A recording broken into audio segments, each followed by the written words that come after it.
Hello everyone, this is JB Perry. This will be part 2 of Dilbert Magic, per se. I I spend so much time in the office that if I'm going to do magic, I'm going to do magic in the office as well. So you can't bring in pentagrams or Baphomes that crap their pants. And, I would too because companies have an image to uphold. That's fine. But there are the ways of bringing things in. There are things like having index cards. Nice, clean, simple index cards. You keep a variety of pens in your desk. You can work out a sigil, have it, fold it back, throw away in your desk. You've done the sigil. I like to use Post-it notes. I'll occasionally do a sigil on Post-it note and put it inside of a desk drawer. Occasionally put it on top of a dresser so that it's there facing up to the heavens. Pun intended. I also, when I start a new job, I always take a nice little piece of paper and put, "Hello, I know you're watching me, ha ha ha ha ha," and put that on top. This is how you know you're being watched. You do that, you're gonna piss off whoever's watching the little camera. And then you're no longer any fun, so they'll stop doing it. But you're on the hallway and someone who you don't know will just look at you. Fuckers. Yeah, I remember their face. They get a sigil. Bye. Bye, Felicia. Bye. Okay. So you have Post-it notes. You have using colors. I like these little pens because if you have a bundle of Sharpies, a bundle of whatever, some businesses might say, "Oh, you went into the supply cabinet. What did you need that for?" Blah, blah, and they'll give you crap for it. This, you can say, "Oh, I brought this from home. I just carried it in." But it's got the 4 basic colors. It's got black, green, red, and blue. Aren't those primary candle colors? Yellow's a little hard to write in, but these are your basic dark candle colors, so you can quickly write something away. Or even if you write a handwritten note to somebody, you can change the color to reflect the vibration you want to give them. Sneaky. I also like taking my Kindle to work. Yes, I love my Amazon Kindle. I love that it stores PDFs. I appreciate magical authors who put things on PDFs because I can sit there and I can study and I can study and I can study. And once or twice I've been caught by someone shoulder surfing with a sigil. And I just say, "Oh, that's from my study group. We're studying the Temple of Solomon, and these are the entities of the Goetia. So I'm doing this for my presentation." They're like, "Okay, religious freak. I'm not going to talk to them anymore. Bye." That's fine. I also like that Kindle turns off quickly. So if you accidentally set it down without turning it off or not closing the door, the cover, go to the bathroom, whatever, it's going to turn itself off quickly enough. And if someone actually did come in your queue, pick up your Kindle, read it, that's their problem. Fuck them. That's their problem.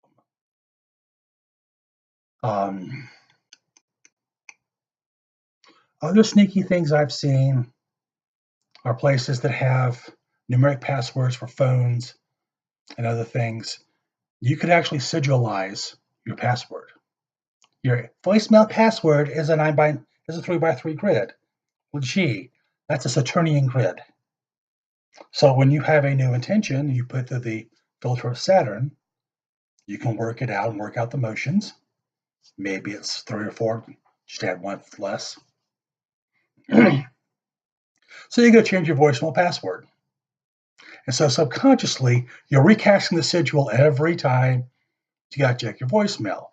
I've done that. Still do it. The other one is when you have to change your password in 45 days. You can put special character and then the constants of your sigil. You do that regularly. You're pushing that intention out. That works. And then I carry an amulet. Don't have it with me, sorry. Of Sybil Solomon, which also covers over the goetic entities. And I can be holding that when I need to think, when I need to concentrate. If I just need to take 5 minutes and just focus, I'll do that. Another trick I've used is if you have a company that lets you change your background on your computer and you need to vibrate wealth green or gold, whichever color you choose. Actually, gold is better. Green is a recent color for money. Gold is the more universal. You can find a picture and switch your picture. You can even put gold bars up. A little facetious, but a little forward. But here you have gold on your screen, gold bars on your screen, a golden sun on your screen, the moon on your screen, a full moon on your screen. All kinds of potential. Maybe it's just a pretty picture. Maybe it's a cult. Who knows? I'm the boss and I'm a little too uncomfortable to ask a question. Okay. It's a pretty picture, boss. Pretty picture. You can take your time. You can look at it the same as if you're looking into a candle. It's projecting lights, projecting color. It's doing everything a candle does. It's on your desktop and it's right there. Hi! Screaming at everyone, but no one knows. Yeah, I like that. Let me think what else. I find that when I do these things, when I do a lot of magic around the office, and I go down to Starbucks, then I find people who have more occult tattoos, sigils, etc., etc. So even though I am clean skinned, I have no tattoos whatsoever. Don't have a desire for any of them. I will go down to Starbucks. I'll go down to the sandwich shop in the lobby, and there'll be someone with someone. I'll just casually say, "Nice sigil," and name the goetic entity, and they're like, "Wow, he knows, he knows." I look over. How do you know? You just wink, and they go back. They go back to the back. He knows. Yeah, the boring guy. Yeah, the big fat boring white guy. The big fat boring white guy. Yeah, the one who wears venti eyes chai all the time. He knows. Service goes up by trillion%. You get spoiled. I think that's pretty much it. If I think of anything, I'll do another video. One thing I do want to mention is I had a very, very firm experience with Marbus recently. And I've been asked by Marbus to do a video on it and to do a short PDF. It's not going to be a book. It might be 5 pages of that. So I'm not going to call it the Grand Book of Marbus. But I think it covers some interesting things. And I'm going to do the video and I'm going to do the write-up. And I would like to I'm going to ask some people to vet the work. Look over and see, was this an actual projection experience or was it just having a dream? I'd feel better myself knowing that, and I'd feel better presenting to you as actual material if it's vetted by at least 2 other sources. So that'll be coming up soon. See you then.